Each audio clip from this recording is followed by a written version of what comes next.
astele.tv.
Amigos, muy buenas tardes. Como todos los miércoles estamos aquí en Contrapunto TV, que se transmite a las 13 horas por astele.tv. Como se anunció con anticipación, hoy tenemos un tema que pues, nos han pedido mucho y que finalmente hemos regresado. Nuestra preocupación por Venezuela pues, ya viene de años atrás y cada vez nos preocupa más. Y bueno, pues el tema del programa, la crisis venezolana, ¿hasta cuándo? Y pues hoy tenemos nuevamente el privilegio que esté con nosotros, pues una columnista del Universal, doctora en Derecho y que es una de nuestras analistas políticas preferidas, Solange Márquez. Muchas gracias, gracias. Qué gusto que estés con nosotros, un privilegio para el programa, poder gozar aquí de tus análisis. Vamos a aprender mucho hoy otra vez. Eso espero. Nos vamos a divertir por lo menos. Pues sí, es lo malo, ¿no? Que es realmente una tragedia, ¿no? Que vive Venezuela, y bueno, pues creo que este país que tiene tanta riqueza, como se lo han ido acabando, es una historia de dictaduras. Si podemos ver la primera imagen, por favor. Pues mira, justamente el 23 de enero, el día que la Asamblea Nacional proclamó a Guaidó presidente encargado o presidente interino, ese 23 de enero se conmemoraron 61 años que fue derrocado Marcos Pérez Jiménez. Y bueno, pues 61 años después, Nicolás Maduro, otro dictador, se aferra al poder. ¿Cómo ves esta historia de dictaduras en Venezuela, Solange? Pues bueno, lamentablemente, no solo Venezuela, sino en realidad toda Sudamérica ha tenido estos ciclos constantes de pasar por una dictadura, llegar a regímenes más o menos democráticos y que después vuelven a caer en regímenes dictatoriales. Me parece que en eso Venezuela lamentablemente no es una excepción. Evidentemente lo que está pasando ahorita es muy diferente a lo que pasó hace 61 años. En términos del contexto internacional, el propio contexto interno en Venezuela. Entonces creo que sí hay cosas que se parecen en términos históricos, pero lo que está rodeando al país, especialmente en aquel entonces, pues estábamos en un entorno muy diferente al que estamos viviendo actualmente. Y Estados Unidos no es lo que era, Rusia no es lo que era, aunque pareciera por momentos que el tablero se parece un poco al tiempo de la Guerra Fría, no lo es. Fíjate, podemos decir que hay de dictadores a dictadores. A nosotros que nos han educado en la escuela de la democracia, pues siempre hemos condenado todo tipo de dictadura y naturalmente pues cuando estudiábamos el caso de Pérez Jiménez pues se nos hacía alguien muy aberrante por pues toda la represión, las violaciones a los derechos humanos que hubo durante su mandato, que digamos si lo alargamos con el periodo previo a que él fue presidente y fue miembro de una junta militar, pues fueron más o menos 10 años en el poder. Ujú. Pero si tú ves el balance de esos 10 años y lo comparas con los 20 años ya de chavismo, hay un gran contraste. O sea, Pérez Jiménez pues sí fue represor, pero dejó a Venezuela en auge, ¿no? O sea, hizo grandes obras de infraestructura y dejó un país que estaba boyante, ¿no? Que empezaba el auge petrolero Ujú. y pues contrasta mucho con lo que está pasando ahora en Venezuela, ¿no, Solange? Sí, no, sin duda. Me parece que evidentemente la cuestión de los derechos humanos no está a discusión en absoluto, pero sí, económicamente creo que el legado del chavismo va a perdurar por muchos años. Que Venezuela, dependiendo del desenlace de lo que está ocurriendo con esta crisis política actualmente, pero que Venezuela pueda salir de la crisis económica que está viviendo hoy va a tardar muchos años para que vuelva a estar en la situación económica, para que los venezolanos puedan volver a la situación económica que tenían antes de la llegada de Chávez. Todavía con Chávez vivieron el auge, ¿no? Todavía petrolero, con precios altos de petróleo, y ahí fue cuando nacieron, ¿no?, las famosas misiones de misión vivienda, misión salud, porque había muchos recursos, ¿no? El petróleo, Venezuela nada en petróleo, así que para ellos era muy fácil regalar dinero a manos llenas. Cuando se viene la crisis del petróleo, los precios se caen, entonces sí viene una crisis económica porque pues prácticamente toda tu economía estaba sustentada sobre un solo recurso que era el petróleo. Y me parece que lo que se viene va a ser muy difícil económicamente, a diferencia de esta otra transición, ¿no? O sea, fíjate, qué bueno que mencionas este auge con el chavismo. O sea, ¿cómo es posible que después de que Chávez manejó recursos por 100.000 millones de dólares? O sea, es algo que realmente cuesta pensar, ¿no? ¿Cómo se puede tener tanto dinero? Incluso Chávez planeó una refinería en Siria. ¿Se imagina? Sí, Y si no es porque estalló la guerra civil ahí, estaría una refinería ahí, ¿no? así Pues es. eso nos revela la magnitud de dinero que tuvo Hugo Chávez. Ujú. ¿Y cómo es que se puede pasar de esta jauja petrolera en menos de un lustro? Se cayó en una crisis brutal. ¿Cómo puede ser eso, Solange? Porque es un error de cualquier país y en el caso de Venezuela fue un error sustentar toda tu economía estatal en un solo recurso, ¿no? Me parece que fue una falta absoluta de visión. Chávez se dedicó a desprestigiar al sector privado, a terminar con la inversión privada. Entonces, pues básicamente todos los venezolanos dependían únicamente, o dependen actualmente también del Estado. Pero ¿no será que efectivamente la dependencia del petróleo pues es algo que no es algo muy positivo? Pero si lo comparamos con los países árabes, ¿no? Pensemos el auge que hay en Dubái, en los Emiratos Árabes Unidos, cómo hay países que pues dependen del petróleo Ujú. y están en una jauja tremenda. Entonces, ¿no será que también es el modelo dentro del cual esté inserto la cuestión petrolera? Sí, bueno, evidentemente también esta idea trasnochada de socialismo, de querer aplicar un sistema socialista, me parece que es el segundo error. Y la tercera también es, insisto, y yo quiero insistir en la falta de visión, Arabia Saudita, por ejemplo, ¿no? Arabia Saudita también nada en petróleo.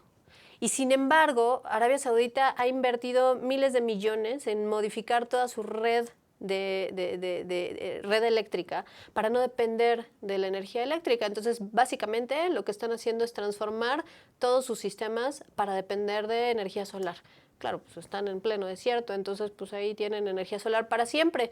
Entonces, es un poco de visión. Lo que están haciendo ellos es, nosotros no vamos a depender de esto si algo llega a suceder. Aquí está el petróleo y el petróleo es para vender y es para utilizarlo hacia afuera. Entonces, es también tratar de transformar el sistema. Ellos están insertos en un sistema de mercado, no están tratando de aislarse y me parece que algo que también caracteriza a este tipo de regímenes dictatoriales en América Latina, y no es únicamente Chávez o ahora Maduro, es esta idea de aislarse del mundo. Ahora vamos a ser nosotros solitos socialistas y vamos a aplicar la sustitución de importaciones, nosotros vamos a crear a cultivar nuestros propios alimentos, y ese tipo de ideas, insisto, trasnochadas, son lo que también pues termina con la economía interna.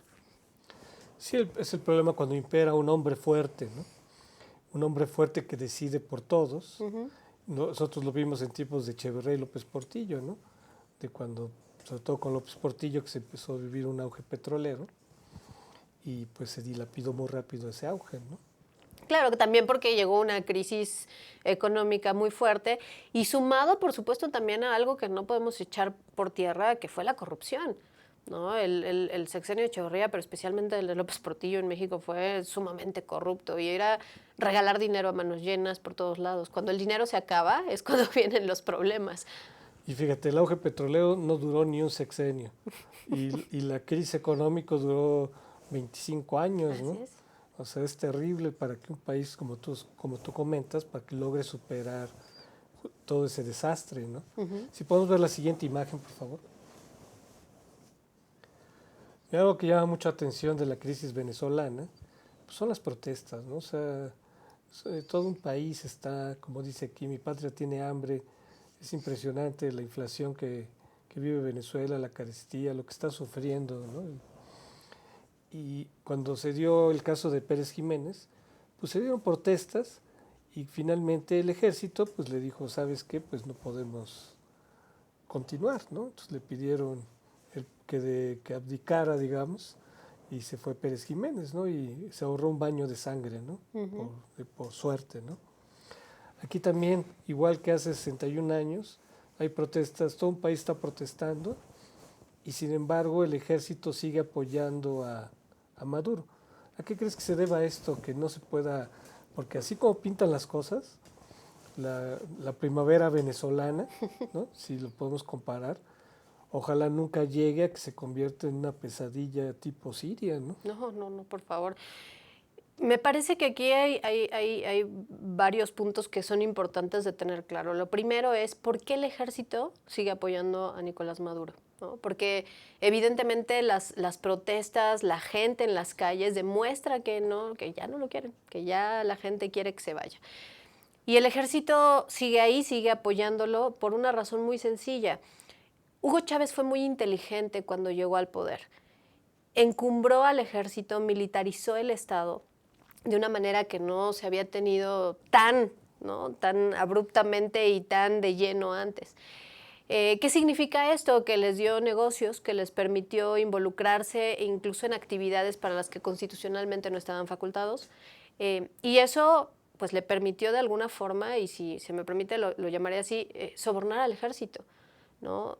El ejército se corrompió porque llevaba a cabo, insisto, tareas que no le correspondían. Incluso se habla han salido muchísimos artículos desde hace años de cómo el ejército y muchos altos mandos del ejército venezolano participan en todo el mercado negro de alimentos, ¿no? Los alimentos llegan, entran por ayuda humanitaria o por diferentes vías y quien se encarga de no repartirlos a la gente como se supone que debería de ser, sino realmente venderlos a través del mercado negro, es el ejército.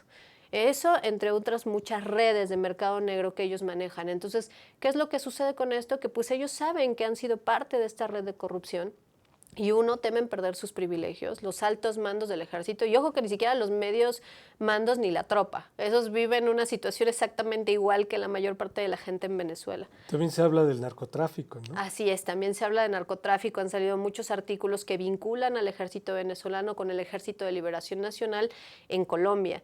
Y de hecho una buena parte dicen, ¿no? Ya han salido estos artículos también en el New York Times, que hablan precisamente de cómo es la red de tráfico desde Venezuela hacia Estados Unidos. Entonces, evidentemente, cuando tienes todo esto encima de ti, sabes que vas a ser juzgado en algún momento por todo ello, pues no vas a soltar el poder tan fácilmente. No es simplemente decir, bueno, el pueblo ya no te quiere, nos vamos con el que el pueblo sí quiere, lo cual parecería muy sencillo. Pero cuando tienes, tantos privilegios que perder y dos, la posibilidad de ser juzgado por tantos delitos, evidentemente ahí muchos tienen miedo. Por eso Guaidó ofreció la amnistía, ¿no? Por eso Guaidó ha seguido insistiendo en el tema de la amnistía para convencer cada vez más mandos altos del ejército a pasarse de su lado. De alguna manera es decirles, sabemos lo que ha pasado, tenemos muy claro en lo que se ha involucrado el ejército y sin embargo estamos dispuestos a perdonarlo. Para muchos puede parecer una doble moral, a mí me parece que es una salida que es la salida idónea, no sería lo mejor, ¿no? Para muchos venezolanos, pero en aras de evitar un baño de sangre, me parece que ojalá que los altos mandos del ejército acepten esta amnistía y abandonen a Maduro y se pasen del lado de Guaidó. Amigos, vamos a la pausa y regresamos.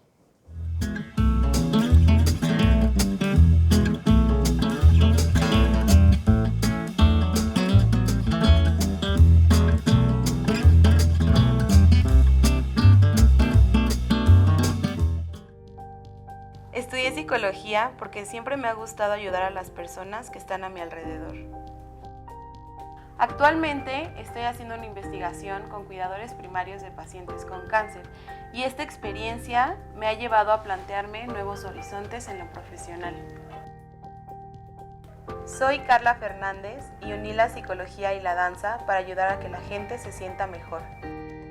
UNILA es más.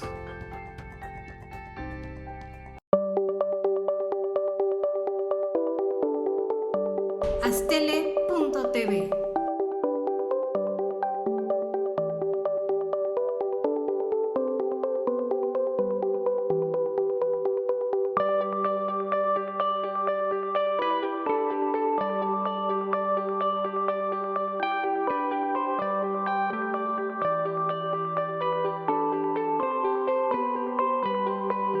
Astele.tv.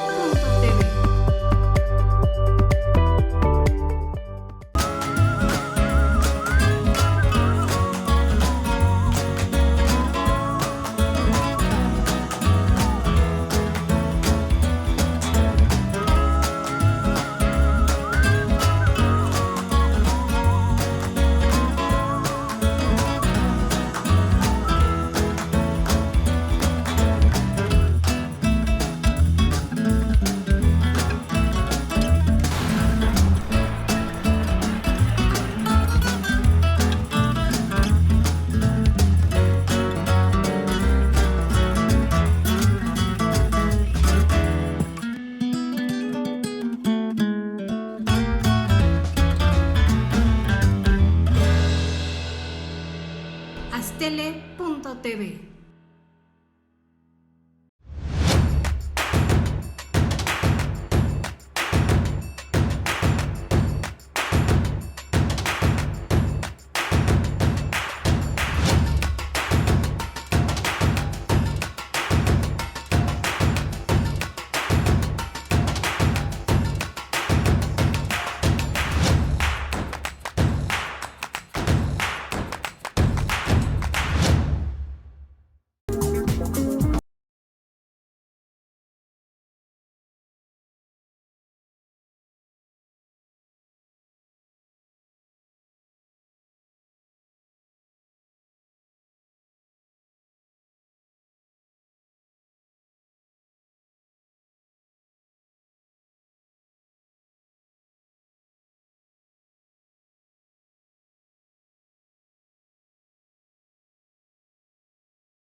Amigos, estamos aquí, nos agarran aquí en el cuchicheo. Estamos de regreso aquí en Contrapunto TV.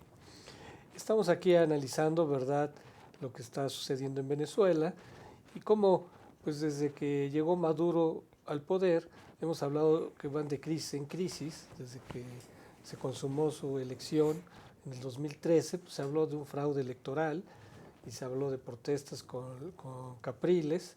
Y ahora pues luego pasamos con, ¿cómo se llama el siguiente líder que fue a la cárcel? López. Leopoldo López. Leopoldo López. Y ahora pues si vemos la siguiente imagen, ahora Maduro enfrenta un desafío mayor con Guaidó, ¿sí? Con Juan Guaidó.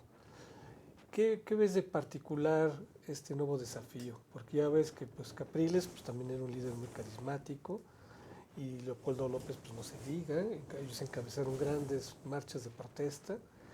Y ahora aparte del hecho obvio de que se proclamó presidente, o que la Asamblea Nacional lo proclamó, ¿Qué ves de diferente en esta protesta? Esta vez la diferencia es una que me parece que la oposición está logrando unificarse, cosa que no habían logrado hace muchísimo tiempo. Un error muy grande de la oposición venezolana ha sido que nunca realmente han logrado mantenerse unificados, ni siquiera con la Mesa de Unidad Democrática que fundaron hace varios años, en la que estuvo también Capriles. Fue el momento de mayor unidad, ¿no? Sí, y al final la mesa se rompió porque las diferencias ideológicas entre ellos fueron, no pudieron realmente como llegar a consensos, cuando lo más importante de inicio era terminar con el régimen chavista y bueno, ya después platiquemos qué tipo de país queremos. Y me parece que ahora hay una unidad en el gobierno y eso creo que en el gobierno autoproclamado presidente Guaidó, me parece que hay mucho más unidad de la oposición. No he visto realmente a otros líderes de opositores criticando a Guaidó o no respaldándolo. Entonces creo que eso es un punto que ha hecho la diferencia tanto a nivel interno como a nivel externo. Y la segunda es la comunidad internacional.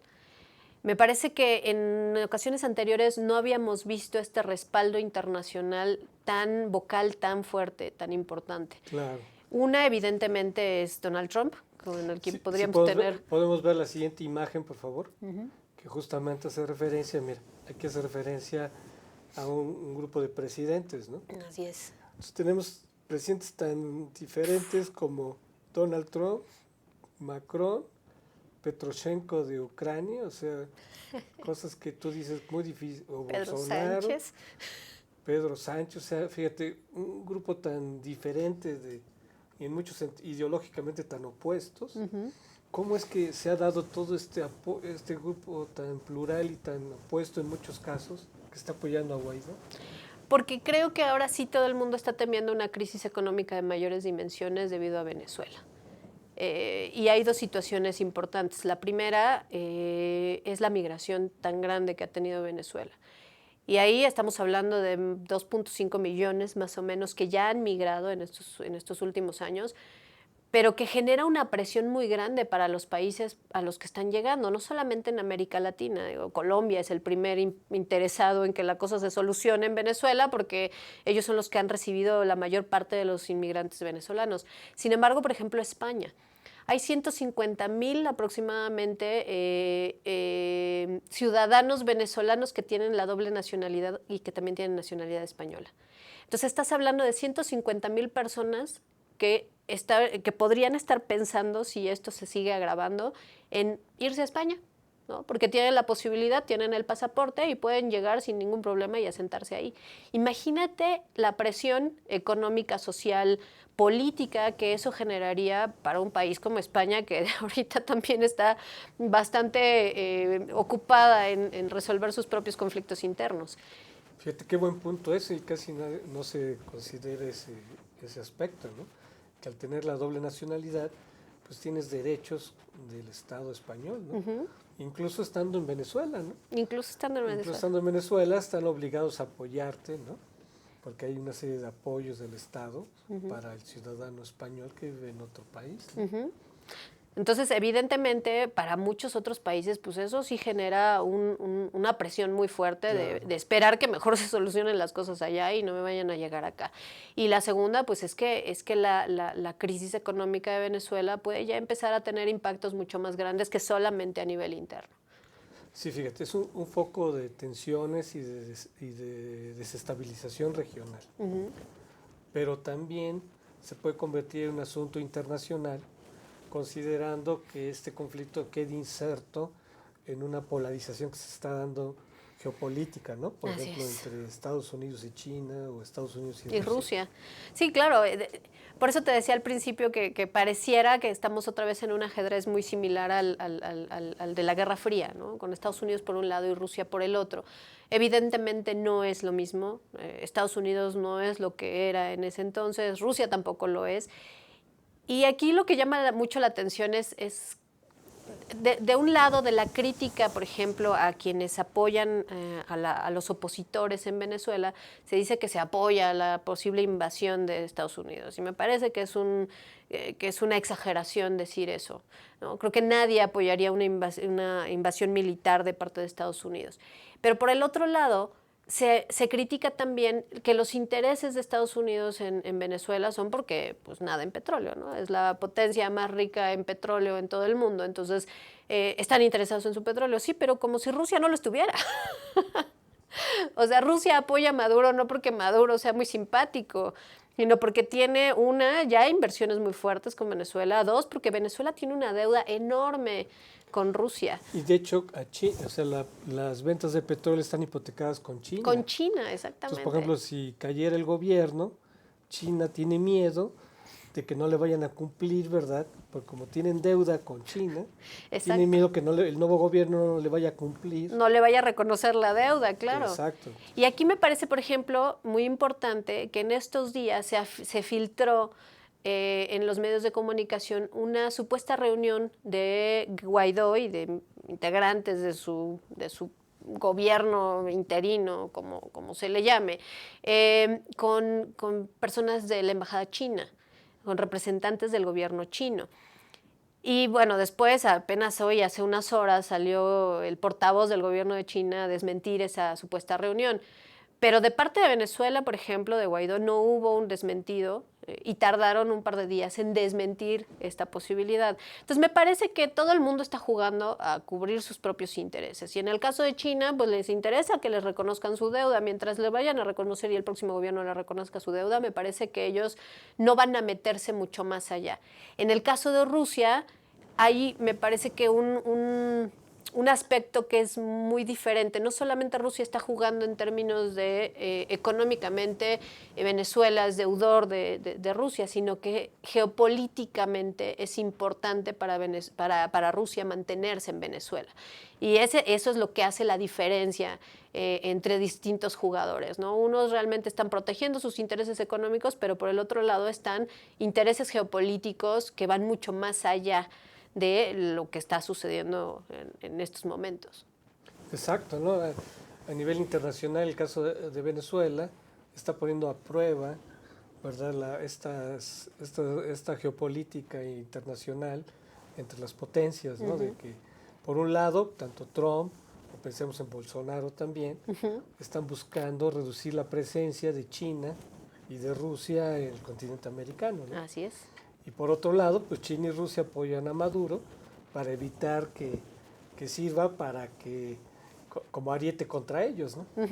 Sí, de hecho, parte de las declaraciones, por ejemplo, de los funcionarios de la Casa Blanca han sido en términos de dejar entrever que ya hay tropas rusas, por ejemplo, en Venezuela, esto del submarino ruso que había llegado a Venezuela, como todas estas notas que han ido filtrando han sido los propios funcionarios de la Casa Blanca, y de alguna forma es un poco como meter el miedo de, bueno, pues es que Rusia puede instalar, creo que lo estaba leyendo incluso hace rato, ¿no? Podría llegar a instalar una base militar en territorio americano, y eso sería gravísimo para los intereses de Estados Unidos, ¿no? Entonces, aquí ellos lo que están jugando es una cosa completamente distinta que atenta incluso contra el tema de derechos humanos, y eso es lo que me parece que es aún más riesgoso, ¿no? Si no se encuentra una salida negociada pronto, yo no sé, porque Trump al final, Trump es Trump, ¿no? Pero fíjate, qué bueno que mencionas esto, porque justamente hay una gran polémica sobre la posibilidad de esta salida negociada, ¿no? Es que se ha buscado ya de años atrás una negociación. Por ejemplo, en el 2016 incluso el Papa ofreció esta posibilidad, y recientemente, otra vez respondiendo a esto, pues dijo el Papa que pues sí, se ofrecía una mediación a pedido de las dos partes, ¿no? ¿Tú crees que es posible esta salida negociada? Mira, en términos estrictos de que las dos partes se vayan a sentar a platicar cómo va a ser la salida, no lo veo. Yo por lo menos, y me parece que parte importante de lo que puede llegar a pasar es lo que estén haciendo los actores internacionales al respecto. Y por ejemplo, en el caso de la Iglesia Católica, todavía hoy se filtró una carta que envía el sumo pontífice a Maduro y no lo llama presidente, ¿no? Así como muy sutilmente le dice excelentísimo señor, pero no lo llama presidente. Entonces, me parece que negociada en términos de lo que México, por ejemplo, como una postura de Cancillería había propuesto de que las dos partes estuvieran sentadas, me parece que esa no va a ser una salida viable. Primera, porque ya la oposición, encabezada por Guaidó, dijo que ellos no se van a sentar porque muchas veces les han quedado mal. Porque en segundo lugar, la carta que se filtró el día de hoy del Vaticano establece y le dice claramente a Maduro que en muchas ocasiones han colaborado en esta negociación y que los acuerdos no se han cumplido. Entonces, ¿qué le está diciendo? Pues tú nunca has cumplido con lo que se había acordado en anteriores ocasiones. Entonces, me parece que en ese sentido lo negociable es decirle a Maduro y a sus principales acompañantes en el ejército, a las cabezas del ejército, que pueden salir del país de manera negociada, irse a vivir a otro lado, exiliarse y entonces dejar que la oposición tome el gobierno, organice las elecciones y reconstruya el país. Ese es en ese sentido, me parece que hacia allá va. Y evidentemente creo que la posición del grupo de contacto de la Unión Europea va hacia allá, ¿no? Con unos a favor de reconocer a Guaidó y otros no tan a favor. Bueno, Italia ya ayer reconoció a Guaidó, el Parlamento italiano por lo menos reconoció a Guaidó como presidente interino, pero me parece que lo importante aquí es el proceso electoral. O sea, no es solamente reconocemos a Guaidó, sino que estamos esperando que se organicen elecciones limpias y entonces sí se reconstruya el país. Y para eso lo único que puede suceder es que Maduro se vaya. Sí, porque no puede haber elecciones limpias estando Maduro en el poder. No, y con el Consejo Nacional Electoral como está ahorita, ni remotamente. Pero fíjate, es lo mismo que pasó en los países árabes, ¿no? Que en aquellos donde los gobernantes aceptaron dejar el poder, pues la primavera árabe pues, se dio más o menos pacífica. Pero en aquellos, como pensemos Siria o Libia, ¿no? Donde se negaron a cualquier negociación, ya ves, derivó una guerra civil terrible. Así ¿no? es. Y Bashar al-Assad pues, se sintió con la fuerza de ser apoyado por Rusia, ¿no? O sea, los mismos que están apoyando a Maduro están apoyando a Siria, casi los mismos, no todos, y ya ves qué desastre fue esa situación, ¿no? Sí, no, sin duda. La verdad es que creo que en ese sentido la comunidad internacional toda y especialmente los países latinoamericanos es cuando más debemos estar preocupados. Lo peor que le puede pasar a la región en su totalidad es, insisto, una invasión de parte de Estados Unidos, que lleguen militares estadounidenses a ocupar el espacio venezolano, me parece que sería lo más terrible y por eso es que deberíamos estar mucho más preocupados porque se solucionaran las cosas en Venezuela. Claro. Luego, ahorita ya viene el corte, pero la posición de México ha sido muy polémica, ¿no? Y hay que aprovechar ahorita, amigos, que está aquí una doctora en Derecho, justamente para analizar estos conceptos, la cuestión de la no intervención, ¿no? Que se aduce, ¿verdad?, para no involucrarse en el conflicto, pero también ahora, cuando toda esta doctrina Carranza o doctrina Estrada, cuando se promulgaron, pues no existía la cuestión de los derechos humanos, los convenios internacionales, ¿no? O sea, era otro concepto de soberanía que existe actualmente, ¿no? O sea, todo lo que hablamos de la gobernanza mundial, pues no existía para nada en esos años, ¿no? Bueno, amigos, vamos a ir a la pausa y regresamos.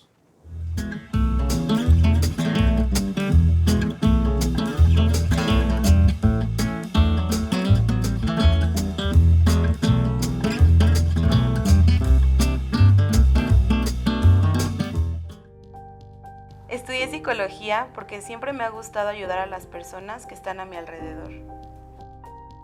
Actualmente estoy haciendo una investigación con cuidadores primarios de pacientes con cáncer y esta experiencia me ha llevado a plantearme nuevos horizontes en lo profesional. Soy Carla Fernández y uní la psicología y la danza para ayudar a que la gente se sienta mejor. UNILA es más.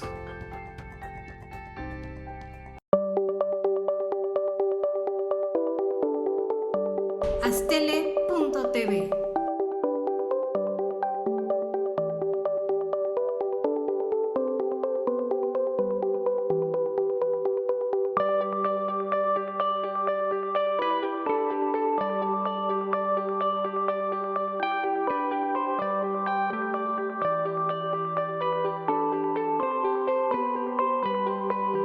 Astele.tv.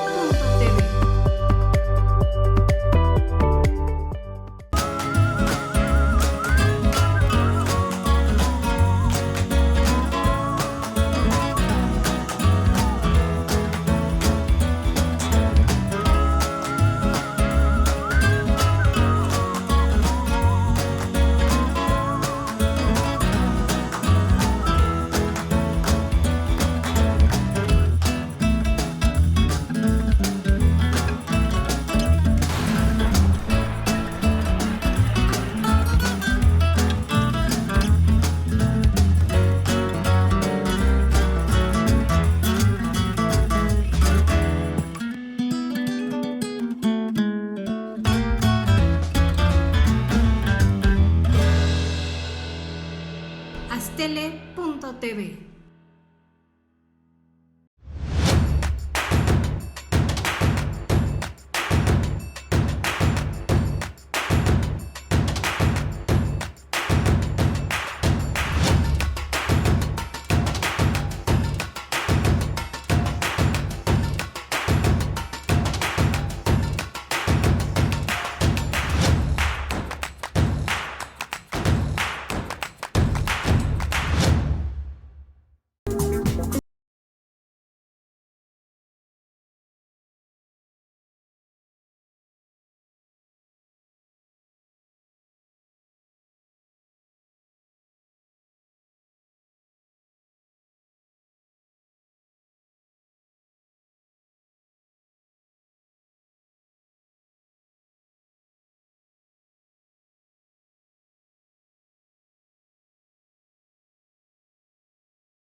Amigos, estamos de regreso aquí en Contrapunto TV. Como les comentaba antes del corte, es un tema muy candente, todo lo relativo a la no intervención, la autodeterminación, que efectivamente son partes, ¿verdad?, de la Constitución y que México, pues, en su contexto, pues, los enarboló, sobre todo pensando en las agresiones del imperialismo yanqui, ¿no?, como se decía entonces. Pero bueno, ese fue otro contexto. ¿Cómo están estas doctrinas y estas políticas en el contexto actual, Solange?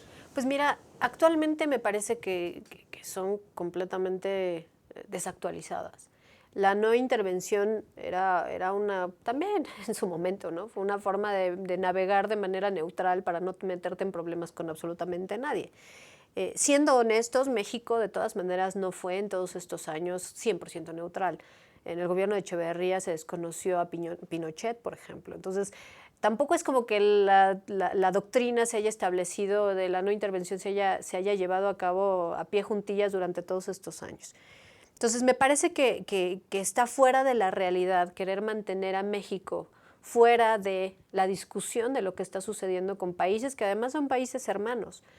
Y que en términos de derechos humanos lo que más nos debería de estar preocupando a nosotros es precisamente eso, salvaguardar los derechos humanos de los venezolanos.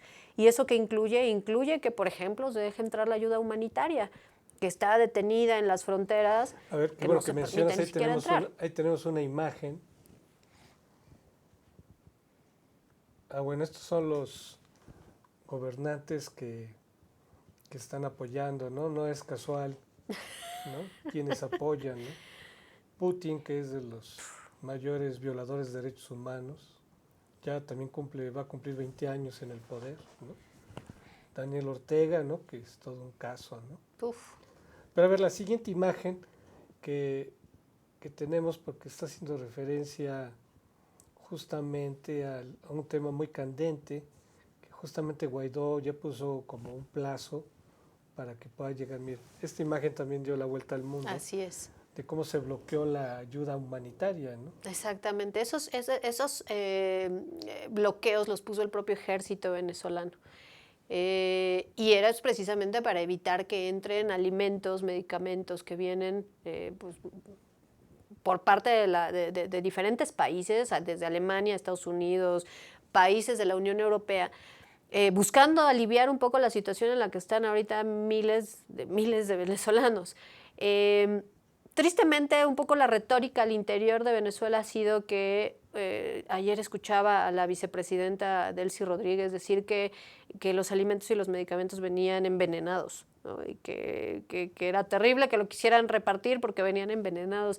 Es de verdad, es una cosa que de pronto es de no creerse, ya al grado al que están llegando en el gobierno de Maduro, precisamente para mantenerse y aferrarse en el poder. Sin embargo, me parece que también es una buena señal. Es una buena señal porque creo que lo que está haciendo Maduro es atrincherarse, porque ya empieza a haber debilitado su gobierno, porque aún a pesar de que no ha sido todavía masivo, ya algunos altos mandos del ejército se han pronunciado a favor de Guaidó y se han empezado a ir hacia el lado de la oposición. Y eso creo que empieza a hacer un poco de mella en la credibilidad de que Maduro va a poder mantenerse en el poder el tiempo suficiente para compensarles la lealtad que mantienen con su gobierno.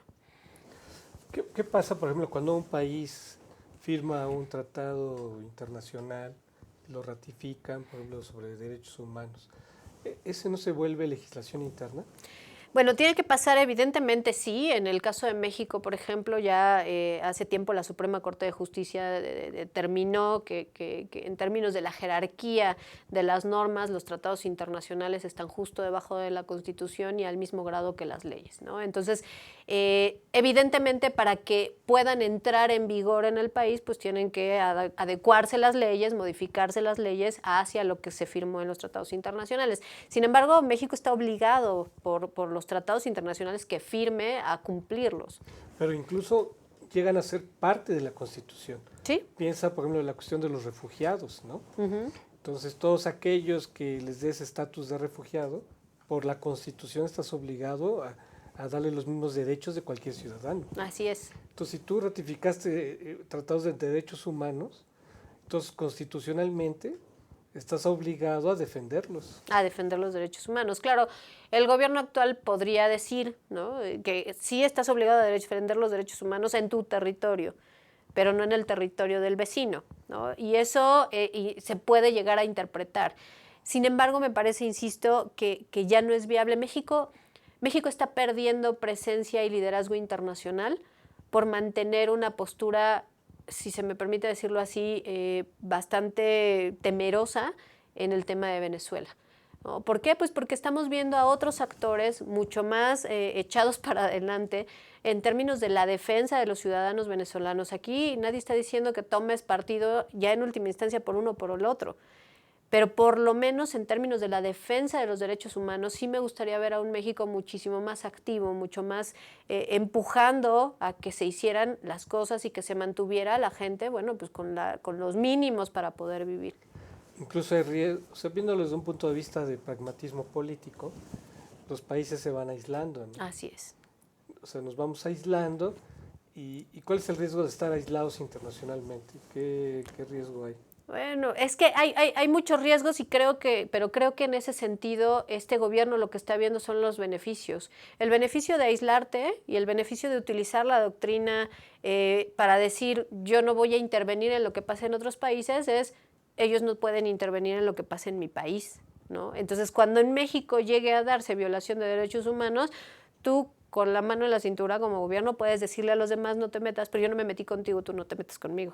Creo que ese es el objetivo final, ¿no?, de mantener esta doctrina de no intervención. O sea, políticamente puede ser beneficioso. Claro, políticamente puede ser muy beneficioso. Evidentemente a nivel exterior, México, insisto, pierde liderazgo internacional, ¿no? Y tienes a países como, no sé, ahora Brasil con Bolsonaro tomando ese liderazgo. O sea, pero digamos, si como tú dices, si justamente el propósito del nuevo gobierno es no tener liderazgo internacional, sino justamente, como dijo López Obrador, ¿no? La mejor política exterior Es la política es la interior. política interior. Bueno, muy bien.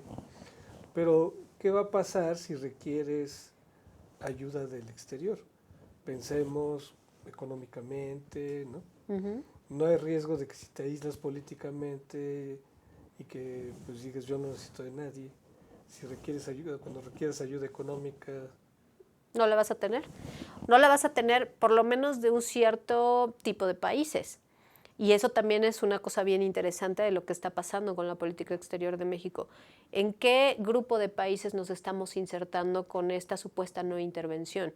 Porque la supuesta no intervención incluso es bien interesante porque hay un artículo por ahí de un prólogo de López Obrador del que habló ayer Guillermo Sheridan, en el que habla precisamente de esto, ¿no? Es el hecho de que tú mismo te quieras aislar del mundo, ¿no? Hace el hecho de que quieras decir no intervengo, finalmente tienes una posición política.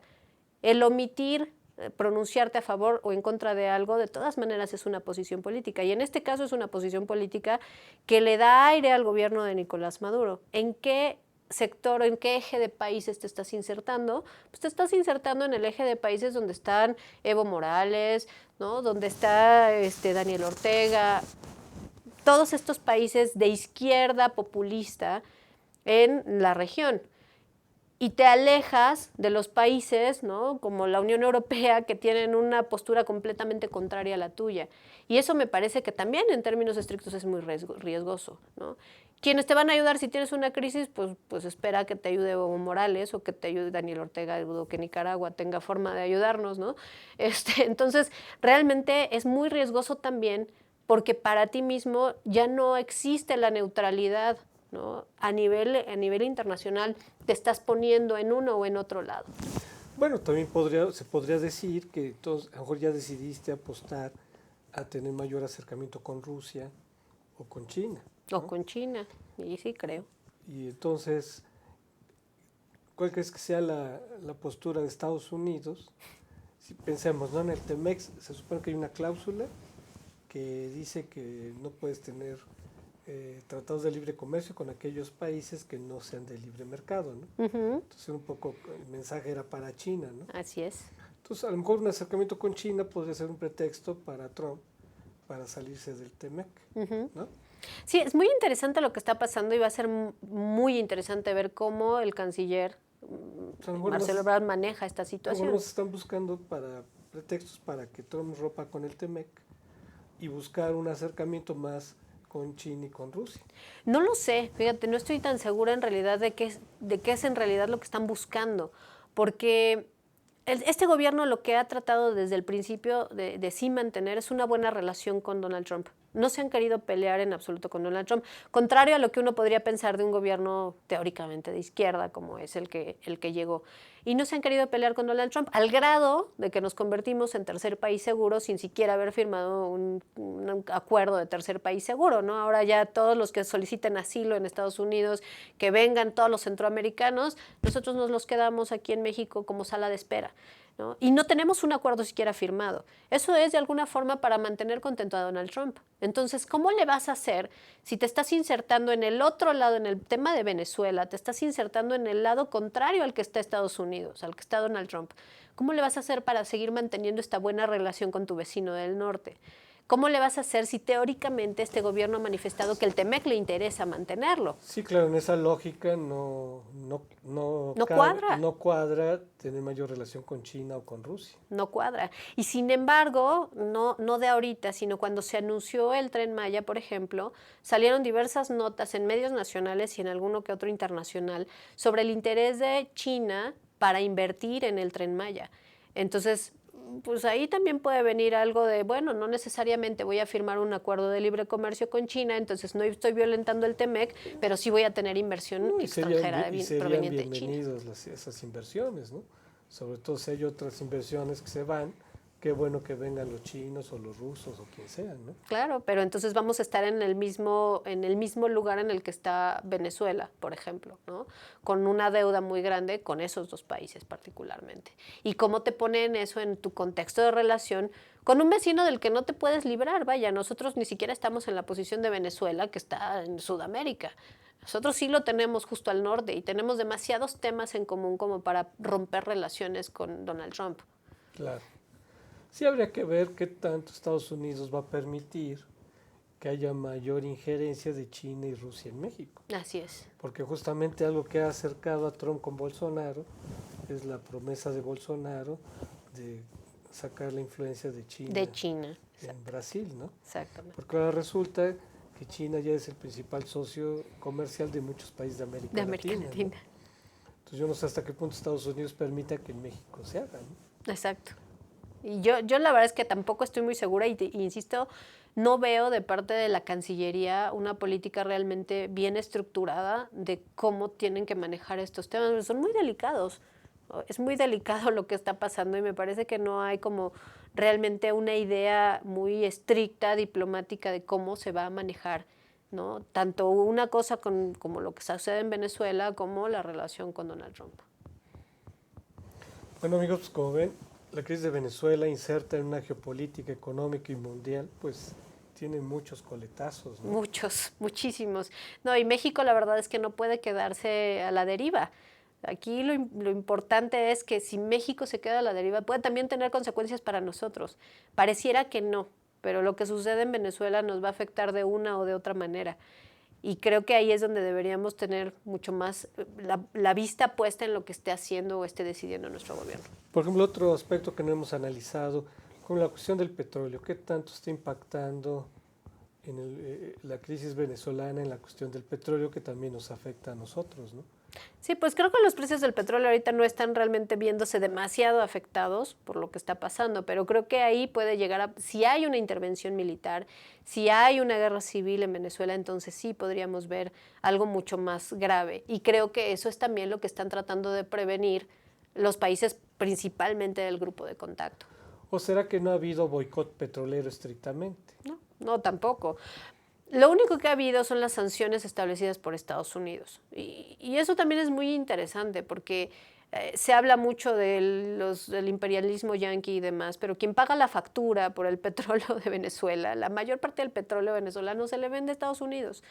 Quien les paga las facturas desde hace muchos años es Estados Unidos. Y es curioso que no se dé boicot petrolero, justamente para que no vaya a subir el precio del petróleo, ¿no? Claro. Que podría preocupar a las naciones como europeas que dependen mucho del petróleo, ¿no? Claro, ¿no? Y creo que ahí nos afectaría, pero absolutamente a todos. Sí, es interesante ese punto, ¿no? De que la crisis venezolana no ha impactado en el mercado petrolero, pero a la larga podría hacerlo, ¿no? A la larga, pues esperemos que no dure tanto. La verdad es que algo que sí me parece importante destacar es el tiempo. ¿No? Por ejemplo, para los militares, ¿tú crees que no los desgasta esta situación? Así es, ¿no? El tiempo está corriendo, el tiempo corre en contra de Guaidó un poco y a favor de Maduro, porque finalmente quien tiene el control del Estado sigue siendo Maduro. Pero los militares no los desgasta esta situación, por mucho que estén maiciados, comprados. Para un militar estar enfrentando a las multitudes debe ser muy crítico. Y eso sí, y eso lo vamos a ver el 23 de febrero, que es la fecha que puso Guaidó para que todos los más de 250,000 voluntarios que ya tienen inscritos la oposición vayan a las fronteras a recoger la ayuda humanitaria. Y ahí entonces sí puede llegar a haber un enfrentamiento, ojalá que no, pero me parece que ese va a ser un punto de quiebre para lo que está pasando con Venezuela.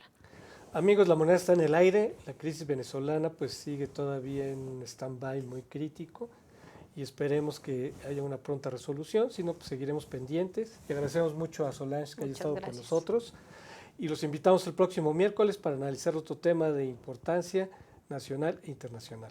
Hasta la próxima.